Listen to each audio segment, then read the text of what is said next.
Hello friends, मैं हर्षिता शुक्ला आप सभी लोगों का हर्षिता क्लासेस में बहुत बहुत स्वागत करती हूँ। सबसे पहले आप सभी भावी शिक्षक और शिक्षिकाओं को शिक्षक दिवस की ढेर सारी शुभकामनाएं। आज टीचर्स डे है और आप सभी भावी शिक्षक और शिक्षिकाओं को टीचर्स डे की बहुत बहुत बधाई और हर्षिता क्लासेस की तरफ से यही शुभकामनाएं हैं कि आप सभी लोग निकट भविष्य में शिक्षक भर्ती में एक सीट जरूर पक्की कर लें। तो चलिए फ्रेंड्स, चतुर्थ सेमेस्टर की क्विक रिवीजन की क्लासेस के अंतर्गत सबसे महत्वपूर्ण प्रश्नों को मैंने इस वीडियो के अंतर्गत सम्मिलित किया है। पूरा वीडियो आप लोग ध्यान से देखेंगे ताकि किसी का भी बैक ना आने पाए। पहला क्वेश्चन इसके अंतर्गत मैंने लिया है 16x² - 25 = 0 को हल कीजिए और ये प्रश्न जो है 2019 के प्रश्न पत्र में पूछा गया था। फ्रेंड्स, इसको देखिए कैसे सॉल्व करेंगे। यहाँ पे आप लिख सकते हैं 16x² - 25 = 0। ठीक है, अब आप इसको लिख सकते हैं फ्रेंड्स 16x² = 0 + 25। ठीक है, यहाँ माइनस का 25 है, इक्वल के उधर जाएगा तो ये हो जाएगा प्लस का 25। उसके बाद आपका हो जाएगा 16x² = 25। अब ये हो जाएगा आपका x² = 25/16। ठीक है, अब ये हो जाएगा x बराबर हो जाएगा √25/16। ठीक है, अब इसको आप लिख सकते हैं फ्रेंड्स 25 को आप क्या लिख सकते हैं 5 × 5 लिख सकते हैं और 16 को आप 4 × 4 लिख सकते हैं। इन दोनों का एक पेयर बन गया, इन दोनों का एक पेयर बन गया। ये बराबर जब आपका बाहर निकलेगा तो इन दोनों पेयर मतलब इस संख्या के जोड़े में से एक 5 बाहर आया और इस संख्या के जोड़े में से एक 4 बाहर आया, यानी 5/4 और यही हो जाएगा आपका आंसर। नेक्स्ट क्वेश्चन नंबर 2 की तरफ बढ़ते हैं फ्रेंड्स। बहुत ही महत्वपूर्ण प्रश्न है question number 2। sin 30° + cos 60° + tan 45° का मान ज्ञात कीजिए। बहुत ही अच्छा प्रश्न है, देखिए कैसे इसको सॉल्व करेंगे। सबसे पहले जो क्वेश्चन दिया गया है उसको आप नोट कर लें। साइन दिया गया है 30° का, प्लस कॉस दिया गया है आपको 60° का, प्लस tan दिया गया है फ्रेंड्स 45° का। इससे पहले मैंने सभी चैप्टर्स का बहुत ही बेहतरीन तैयारी कराया है, तो आप लोगों को मैं प्लेलिस्ट की लिंक इस वीडियो के डिस्क्रिप्शन बॉक्स में दे दूंगी, जहां से आप लोगों को जो चैप्टर बहुत ही कठिन लगता होगा उस चैप्टर को आप लोग पुनः पूरा पढ़ लेंगे, जिससे आप लोगों को उस चैप्टर में कोई भी डाउट ना रहे। जैसे कि त्रिकोणमिति हो गया या फिर गुणनखंड वाले प्रश्न हो गए, सभी चैप्टर्स को मैंने कराया है। अब फ्रेंड्स sin 30° की वैल्यू क्या होती है इसको आप लिख लेंगे। sin 30° का वैल्यू होता है 1/2 प्लस cos 30° का वैल्यू होता है 1/2 और प्लस tan 45° का वैल्यू आपका 1 होता है। तो फ्रेंड्स इसमें हम क्या करेंगे 2 2 1 है तो 1/1 आप लिख सकते हैं और ये 2 का लाशा हो गया 2 2 एकन्नम 2 1 एकन्नम 1 प्लस 2 एकन्नम 2 1 एकन्नम 1 प्लस 1 2 2 2 एकन्नम 2। मतलब नीचे वाली संख्या से इस संख्या में भाग दिया जाता है। भाग देने के पश्चात जो भी अंक आता है उसका ऊपर वाली संख्या में मतलब इसमें गुणा करके यहाँ लिखा जाता है। ऐसे 2 का 2 में जब आप भाग देंगे तो 2 से 2 एक बार कटेगा, 1 आया। 1 का जब आप 1 में गुणा करेंगे तो यहाँ पे 1 ही होगा। 2 से 2 में भाग देंगे तो 1 आएगा। 1 का जब 1 में गुणा करेंगे तो 1 होगा। 1 से जब 2 में भाग देंगे तो 2 आएगा और 2 का जब 1 में गुणा करेंगे तो 2 आ जाएगा। ठीक है, 2 1 3 1 4/2 हो गया आपका। अब 2 एकन्नम 2 2 दूना 4 बराबर 2 आपका हो गया आंसर। ठीक है, तो इस प्रकार से ऐसे प्रश्न को आप सॉल्व करेंगे। नेक्स्ट क्वेश्चन नंबर 3 है फ्रेंड्स। ABCD एक चक्रीय चतुर्भुज है। यदि कोण A बराबर 55° तथा कोण B बराबर 60° हो तो एंगल C तथा एंगल D का मान आपको ज्ञात करना है। ABCD क्या है, एक चक्रीय चतुर्भुज है। एंगल A आपको दिया गया है, ये आपका एंगल A है, ये 55° है। एंगल B आपको दिया गया है 60° है। एंगल C का मान और एंगल D का मान आपको ज्ञात करना है। तो देखिए इस प्रश्न को आप कैसे सॉल्व करेंगे। फ्रेंड्स एक बात आप लोग जान लीजिए, चक्रीय चतुर्भुज में जो होता है वो आमने सामने के कोणों का योग जो होता है वो 180 डिग्री होता है। ठीक है, तो यहां पे क्या होगा, angle A plus angle C बराबर होता है 180 डिग्री। तो एंगल ए आपका है 55 डिग्री और प्लस एंगल सी आपको ज्ञात करना है और बराबर है 180 डिग्री के। तो एंगल सी बराबर हो जाएगा 180 डिग्री माइनस 55 डिग्री। ठीक है, तो एंगल सी की वैल्यू हो जाएगी आपकी 10 में से 5 गया 5 और यहां पे हो गया आपका 7 में से 5 गया 2। ठीक है, और यहां पे 125 डिग्री। तो एंगल सी की वैल्यू हो गई आपकी 125 डिग्री। पहला आंसर आपका ये आ गया कि एंगल सी बराबर 125 डिग्री। अब बात करते हैं एंगल डी का। आपको एंगल डी का भी मान ज्ञात करना है। तो एंगल डी किसका अपोजिट है, एंगल बी का। तो angle B plus angle D बराबर 180 डिग्री। ठीक है, इस प्रकार से ये हो गया। तो एंगल बी क्या हो गया आपका 60 डिग्री और प्लस एंगल डी बराबर y डिग्री और बराबर 180 डिग्री। तो y degree is equal to हो जाएगा फ्रेंड्स आपका, ये आपका x डिग्री था, x डिग्री का मान हो गया 125 डिग्री और ये आपका y डिग्री होगा यानी एंगल डी। तो यहाँ पे 180 डिग्री और माइनस 60 डिग्री। तो यहां हो जाएगा फ्रेंड्स आपका 120 डिग्री यानी एंगल डी बराबर हो जाएगा 120 डिग्री और यही हो जाएगा आपका आंसर। होप आप लोगों को ये प्रश्न भी अच्छे समझ में आ गया होगा। बढ़ते हैं अगले महत्वपूर्ण प्रश्न की तरफ।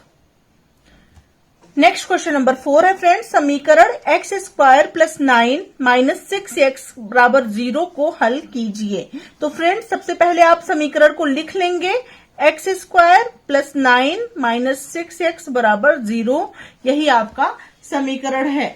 अब इसको आप कैसे सॉल्व करेंगे इसको आप देख लीजिए।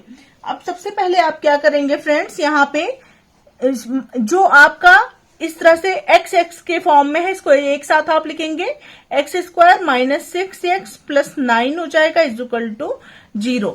ठीक है, अब 9 का एक्स स्क्वायर के आगे कुछ नहीं है तो 1 है, 9 का 1 में गुणा हुआ तो ये हो गया 9। मतलब इस और इस संख्या को आपस में क्या करते हैं, गुणा कर लेते हैं। गुणा करने के बाद जो संख्या आती है, मतलब यहाँ पे 9 आया है, ध्यान दीजिएगा।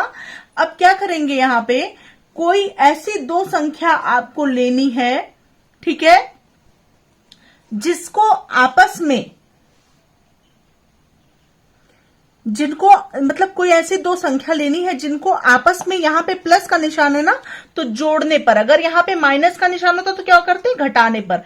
यहाँ पे प्लस है, प्लस 9 है, तो जिनको आपस में जोड़ने पर 6 आए और गुणा करने पर 9 आए। तो अगर हम दो संख्याएं 3 और 3 क्रमशः ले लेते हैं, 3,3, तो 3 और 3 को जब हम जोड़ेंगे आपस में तो 6 आएगा और 3 और 3 को जब आपस में गुणा करेंगे तो क्या हो जाएगा, 9 हो जाएगा।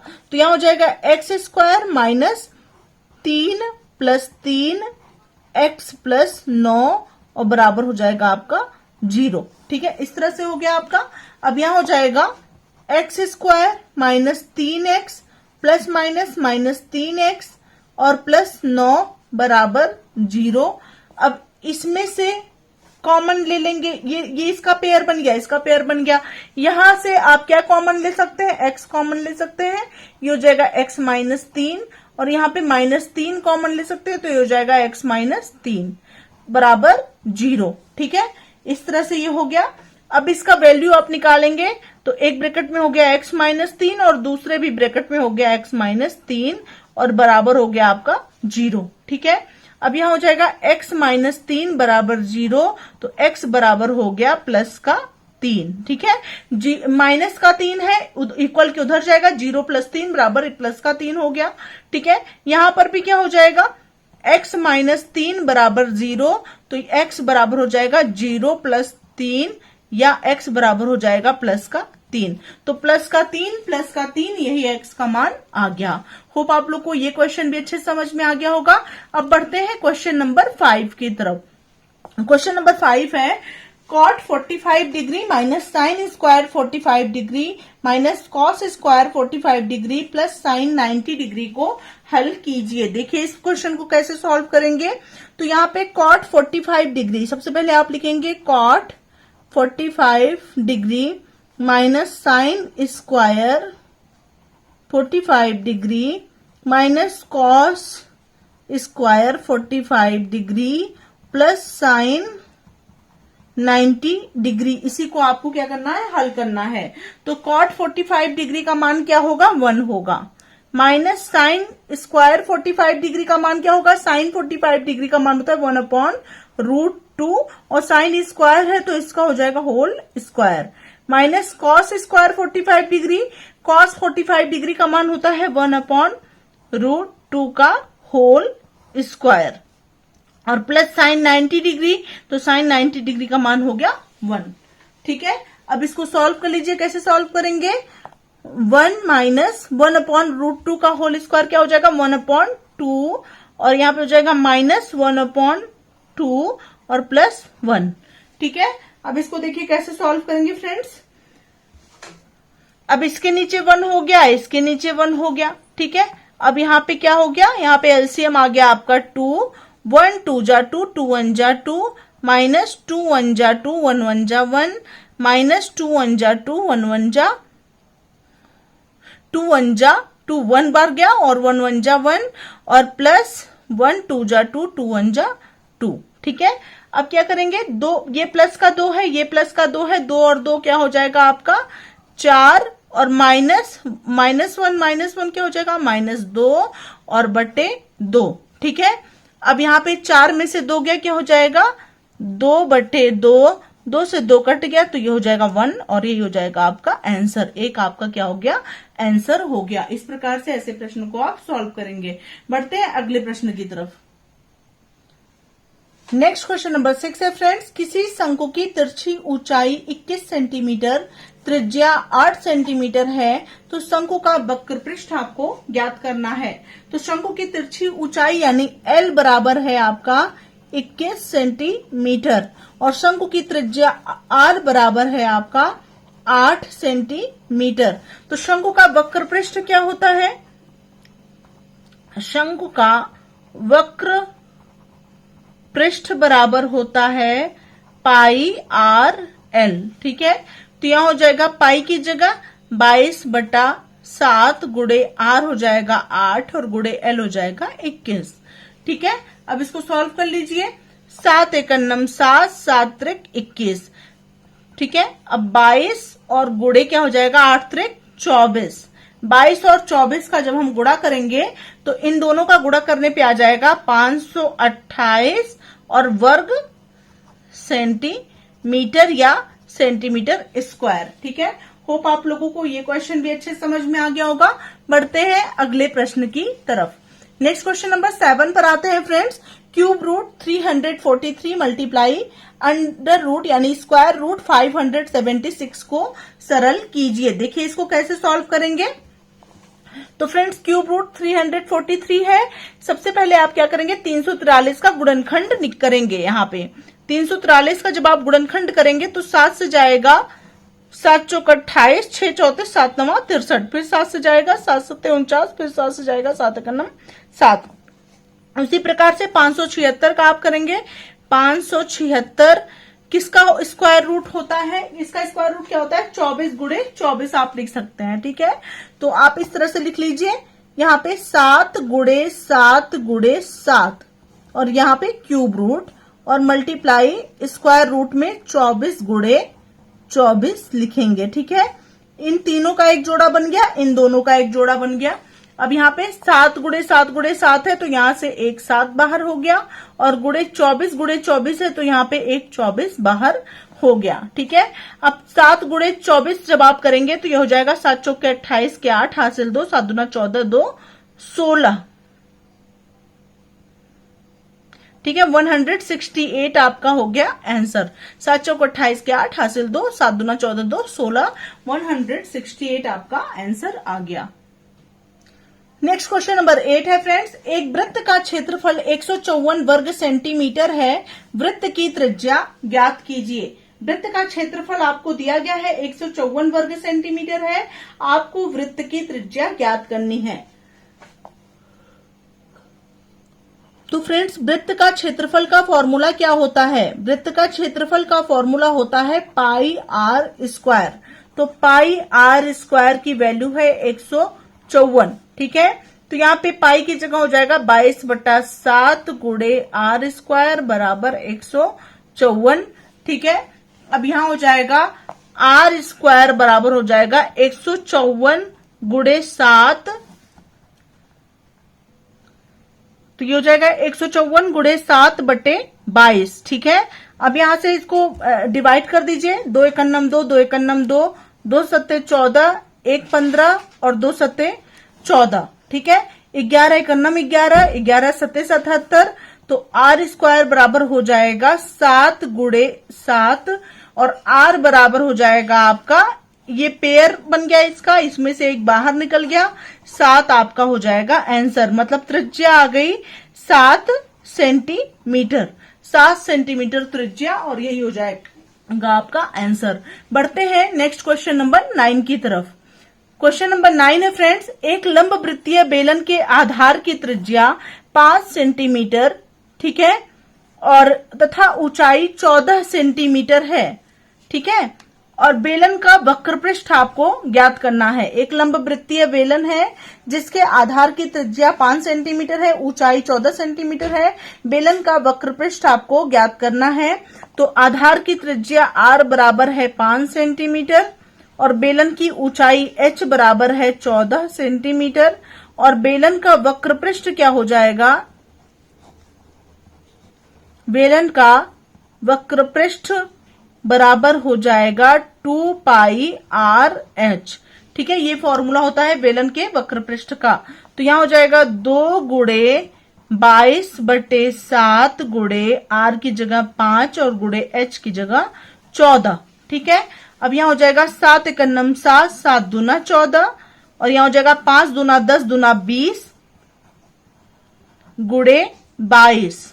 ठीक है, 20 और 22 का जब आप गुणा करेंगे तो ये हो जाएगा 22 दूना 44, 440। ठीक है, यहाँ पे हो जाएगा 440 सेंटीमीटर स्क्वायर। यही हो जाएगा बेलन का वक्र पृष्ठ। ठीक है, बेलन का वक्र पृष्ठ हो जाएगा 2 पाई आर एच, 2 गुणे 22/7 गुणे 5 गुणे 14।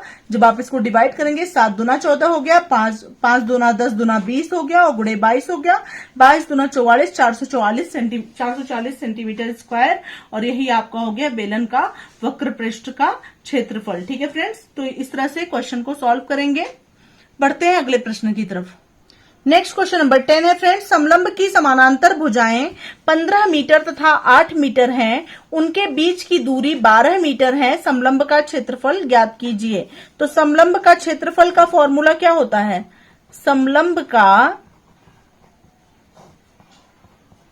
क्षेत्रफल बराबर होता है 1/2 B1 प्लस B2 और इंटू H। यही होता है समलंब के क्षेत्रफल का फॉर्मूला। अब यहाँ पे फ्रेंड्स B1 आपको दिया गया है 15 मीटर और B2 आपको दिया गया है 8 मीटर।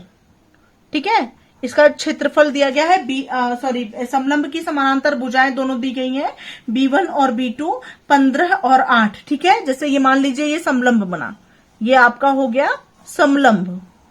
ठीक है, ये समलंब हो गया। ये आपको B1 आपको दिया गया है 15 मीटर। ठीक है, और B2 बराबर दिया गया है 8 मीटर। ठीक है, और यहां से यहां तक का ऊंचाई क्या होता है? H होता है। H बराबर हो गया 12 मीटर। ठीक है, ऊंचाई H बराबर हो गया 12 मीटर और समलंब का क्षेत्रफल आपको ज्ञात करना है। तो समलंब का क्षेत्रफल हो जाएगा, क्षेत्रफल बराबर 1/2 B1 प्लस B2। B1 मतलब 15 धन B2 बराबर 8 और इंटू H बराबर 12। ठीक है, इस तरह से हो गया।